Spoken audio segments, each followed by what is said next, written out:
Good morning everyone, how are you all. आज हम लोग पढ़ेंगे फिजिकल फीचर्स ऑफ इंडिया। इसे हिंदी में कहते हैं भारत का भौतिक स्वरूप। India is a vast country with varied land forms. बच्चों, आप सभी जानते हैं कि भारत एक बहुत बड़ा देश है और भारत में बहुत तरीके की अलग अलग ज़मीन की बनावटें पाई जाती हैं। In fact, India has almost all major physical features of the earth. हमारे देश में माउंटेन, प्लेन्स, डेजर्ट, प्लेट्यू और आइलैंड सभी तरीके की ज़मीन की बनावटें यहाँ पर पाई जाती है बच्चों। तो हम लोग इस चैप्टर में भारत की जो भी मुख्य लैंड फॉर्म्स है उसकी विशेषताएं और उनका फॉर्मेशन मतलब संरचना के बारे में जानेंगे। तो सबसे पहले आप लोग ये जानिए कि बहुत तरीके के रॉक्स हमारे देश में पाए जाते हैं। कुछ बहुत हार्ड होते हैं लाइक मार्बल, जिसका यूज़ किया गया था ताजमहल बनाने के लिए।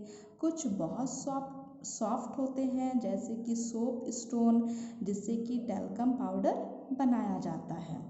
हमारे देश में एक स्थान से दूसरे स्थान पर मृदा मतलब सॉइल के रंगों में भी विभिन्नता पाई जाती है, क्योंकि सॉइल विभिन्न प्रकार के रॉक से बना होता है।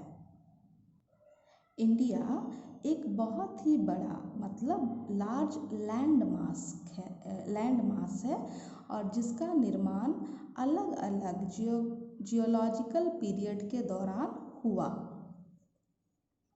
और इसका रिलीफ मतलब ज़मीन का बनावट बहुत सारे कारणों से इन्फ्लुएंस हुआ मतलब प्रभावित हुआ, जैसे कि वेदरिंग, एरोशन और डिपोजिशन। कुछ एविडेंस की मदद से हमारे देश के जो जियोलॉजिस्ट है उन्होंने इन फिज़िकल फीचर्स के निर्माण को व्याख्या करने की कोशिश की है और इसी तरह का एक सर्वमान्य सिद्धांत मतलब थ्योरी है, theory of plate tectonics. According to this theory, the crust upper part of the earth has been formed out of 7 major and some minor plates।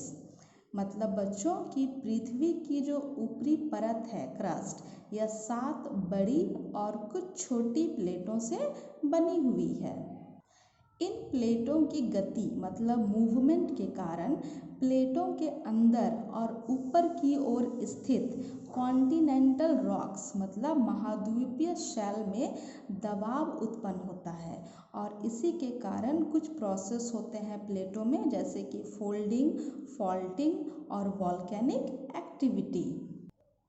इन प्लेटों में लाखों वर्षों से हो रही गति के कारण महाद्वीपों की स्थिति और आकार में बहुत चेंजेस आए हैं। सबसे पुराना लैंड मास गोंडवाना लैंड का हिस्सा था और इस गोंडवाना लैंड में India, Australia, south Africa, south America और अंटार्कटिका आते थे। कन्वेंशनल करेंट्स के कारण ये अनेक टुकड़ों में बट गए। इस प्रकार Indian Australian plate Gondwana land से अलग होने के बाद उत्तर दिशा की ओर बहने लगा या जाने लगा और उत्तर दिशा की ओर जाने के कारण क्या हुआ कि इससे भी एक बड़ा प्लेट यूरेशियन प्लेट से ये टकराया और इसी टकराव के कारण इन दोनों प्लेटों के बीच स्थित टेथिस के सेडिमेंट्री रॉक्स एक्युमुलेट होकर के हिमालय के रूप में डेवलप हो गए। टेथिस के हिमालय के रूप में ऊपर उठने और पेनिनसुलर प्लेट्यू के उत्तरी किनारे के नीचे धंसने के कारण एक बहुत बड़ा लार्ज बेसिन बन गया और समय के साथ साथ ये बेसिन नॉर्थ के पर्वतों एवं साउथ के पेनिनसुलर प्लेट्यू से बहने वाली नदियों से भर गया और समय के साथ साथ एलुवियल सॉइल से डिपॉजिट हो जाने के कारण धीरे धीरे ये इंडिया का नॉर्दर्न प्लेन्स में चेंज हो गया। आई होप बच्चों आपको समझ आ रही होंगी। हमारा नेक्स्ट टॉपिक है major physiographic divisions of India. तो हमारा देश 6 मेजर फिजियोग्राफिक डिवीज़न में बटा हुआ है। The Himalayan mountains, the northern plains, the peninsular plateau, the Indian desert, the coastal plains और लास्ट में है दी आइलैंड। तो बच्चों सबसे पहले हम लोग पढ़ेंगे द हिमालयन माउंटेन। हिमालय जो है वो यंग और फोल्ड माउंटेन है जो पूरे नॉर्दर्न बॉर्डर में फैला हुआ है। बच्चों ये जो हिमालय माउंटेन है ये एक कॉन्वेक्स आर्क, ये आर्क का शेप बना रही है। ये आर्क का शेप बनाते हुए 2400 किलोमीटर एरिया में पूरा फैली हुई है। इसकी जो चौड़ाई है ये इधर नॉर्थ में हो गया कि 400 किलोमीटर है, ठीक है, जो इसके वेस्ट में कहलाएगी हिमालय के। तो हिमालय के वेस्ट में ये 400 किलोमीटर की चौड़ाई है कश्मीर एरिया में, जबकि इसका ईस्ट में ये अरुणाचल प्रदेश में सिर्फ 150 किलोमीटर ही है। लॉन्गिट्यूडनल एक्सटेंट के हिसाब से इसे 3 पार्ट में बांट दिया गया है। इसके नॉर्दर्न मोस्ट रेंज को ग्रेट और इनर हिमालय या फिर हिमाद्री कहा जाता है। इस एरिया में बहुत सारे लॉफ्टीएस्ट पीक्स पाए जाते हैं जिनकी एवरेज हाइट 6000 मीटर है। Mount Everest with the height of 8,848 meter lies in Nepal is the highest peak in the world. Kanchenjunga with the height of 8,598 meter is the second highest peak of the Himalayas and lies in Sikkim.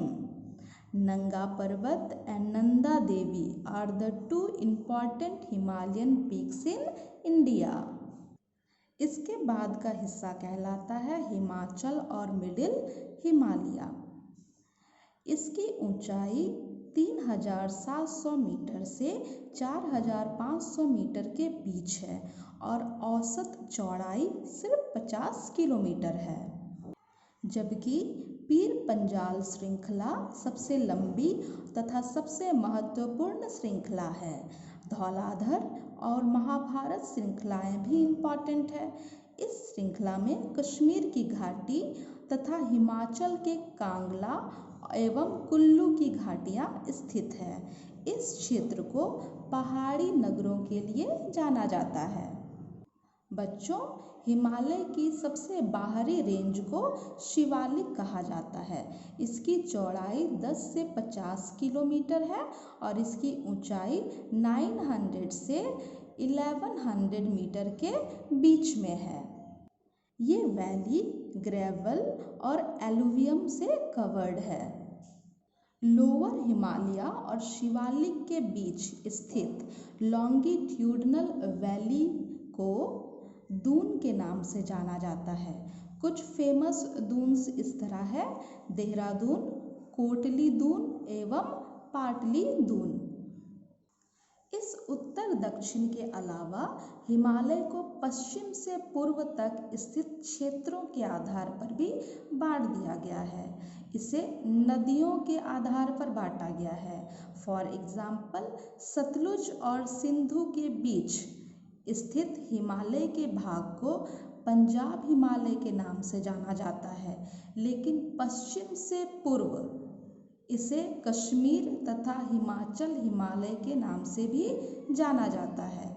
Sutlej और काली नदी के बीच जो भाग है उसे कुमाऊं हिमालय के नाम से जाना जाता है, जबकि काली और तीस्ता नदी के बीच को नेपाल हिमालय और तीस्ता और दिहांग नदी के बीच के एरिया को असम हिमालय के नाम से जाना जाता है। बच्चों अभी तक हमने हिमालयन माउंटेन के बारे में जाना। अब अगले वीडियो में हम लोग बाकी चैप्टर को पढ़ेंगे।